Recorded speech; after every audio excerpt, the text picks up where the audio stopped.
Kakatapos ko lang po kasi ngayon 2024, pero ngayon nag-aaral ako ulit ng aking doctorate degree. Oy, wow!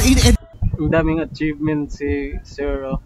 Educational leadership po ang tinitake ko ngayon. Actually, I've been a teacher for 8 years. For 8 Years? Grabe.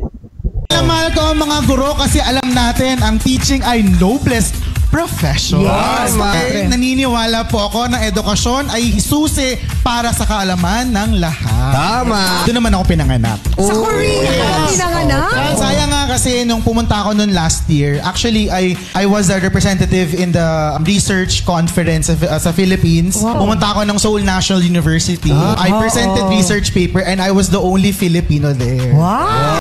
Grabe. Representative research. Sino naman ang unang babaeng naluklok bilang presidente ng Pilipinas? Gloria Macapagal.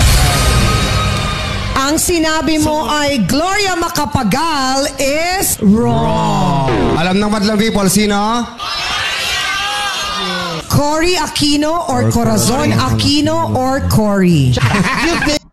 Kung ang question ay sino ang unang elected na presidente ng Pilipinas, babaeng presidente ng Pilipinas, si Gloria, kaso hindi yung ganun ang question eh. Kasi Cory Aquino, hindi naman siya elected.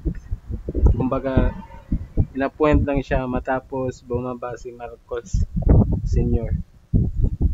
To Korea, nag-masters ka and all, and you forgot that important thing. My goodness, my mom, Corazon Cojuangco Aquino, nakakaloka ka doon. Alam natin lahat yun. Itanong mo sa bata, they will give you that answer. Bakit ka nagkamali?